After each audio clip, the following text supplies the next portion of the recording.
Selamat pagi saudara-saudari yang terkasih di dalam Tuhan Yesus Kristus. Selamat berjumpa kembali di dalam renungan pagi hari ini.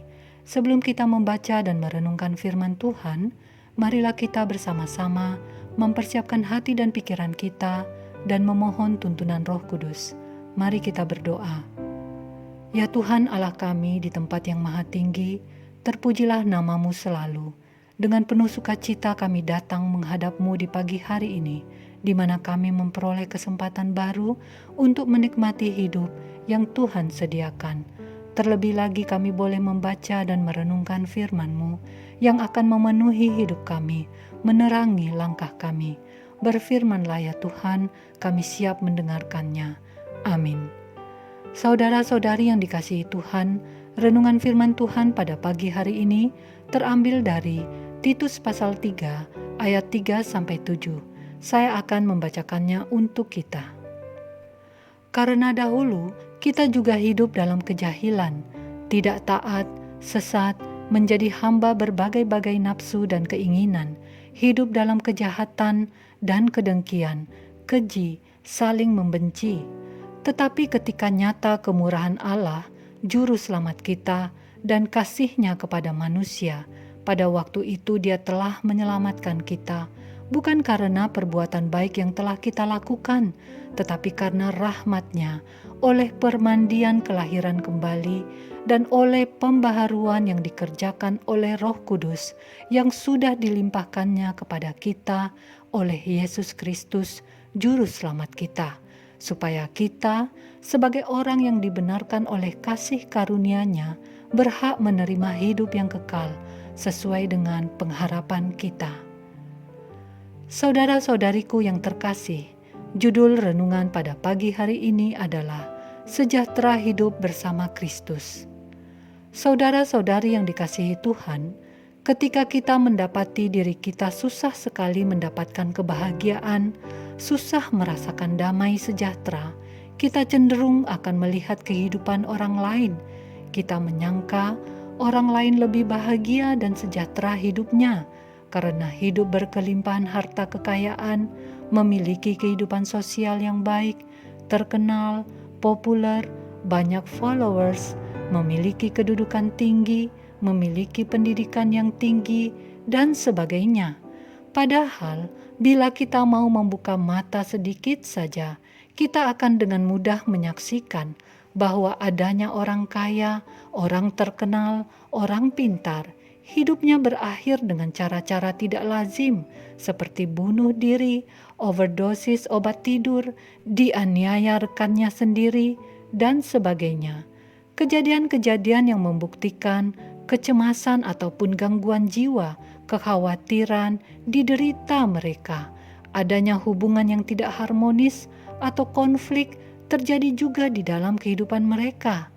Artinya, apa yang kita pandang yaitu kekayaan, kesenangan, popularitas, kedudukan tinggi, bukanlah jaminan, bukanlah jawaban, bukanlah sebagai syarat untuk mendapatkan kebahagiaan dan kesejahteraan itu. Saudara-saudari yang dikasihi Tuhan, jadi apa sebenarnya yang membuat kita susah merasakan kebahagiaan dan kesejahteraan? Melalui firman-Nya, Yesus Kristus mengajarkan kita untuk melihat masalah di dalam diri kita terlebih dahulu, bukan melihat hal-hal yang berada di luar.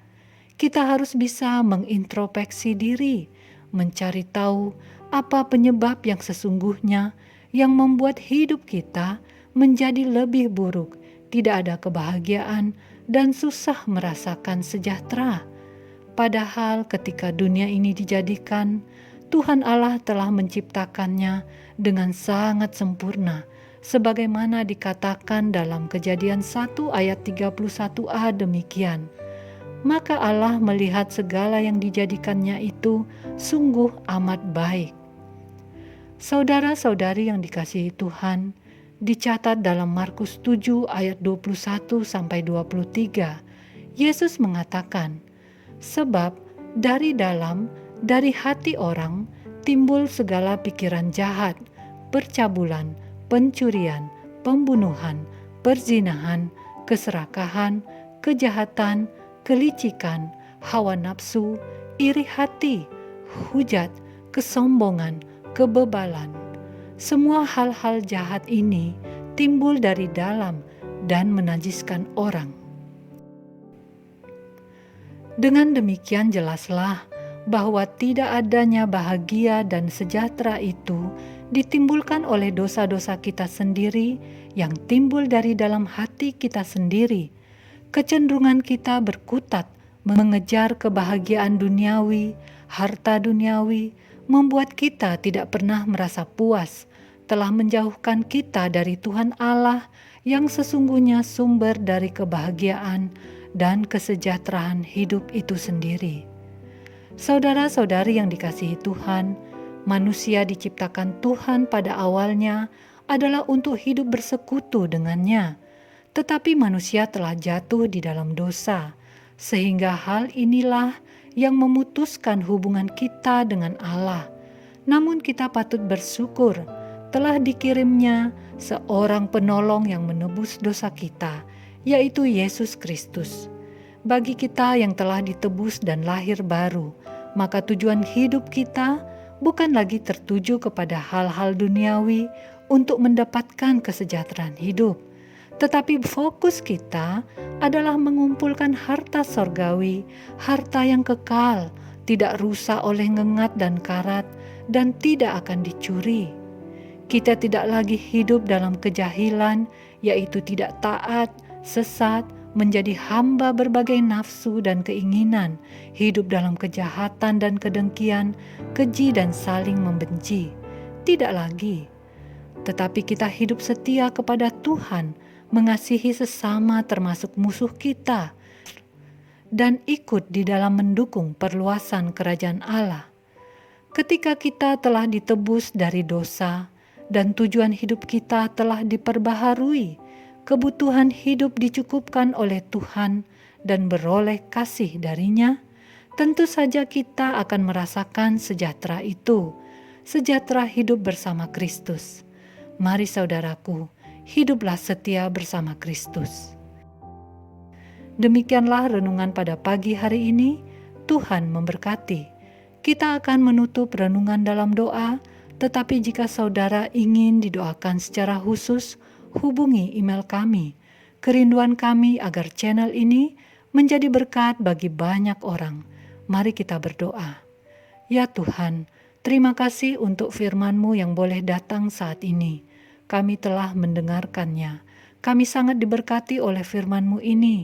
Kami yang cenderung berbuat dosa, cenderung memikirkan harta duniawi, tetapi hari ini kami bisa diingatkan kembali untuk mengarahkan tujuan hidup kami yang sebenarnya, yaitu mengumpulkan harta surgawi, hidup di dalam Tuhan, dan memperoleh kesejahteraan.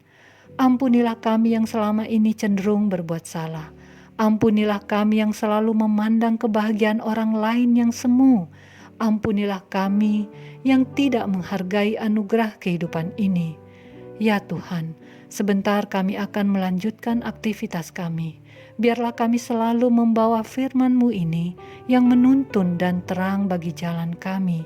Jadilah kehendak-Mu di dalam hidup kami. Terima kasih ya Yesus Tuhan kami. Amin. Saudara-saudari, mulailah harimu. Kiranya kasih dan anugerah Tuhan senantiasa melimpah di dalam kehidupanmu. Muliakanlah Tuhan di dalam setiap aktivitasmu dan jadilah saksi hidup bagi firman-Nya. Roh Kudus menyertai kita semua. Sampai berjumpa kembali di renungan berikutnya. Tuhan Yesus memberkati.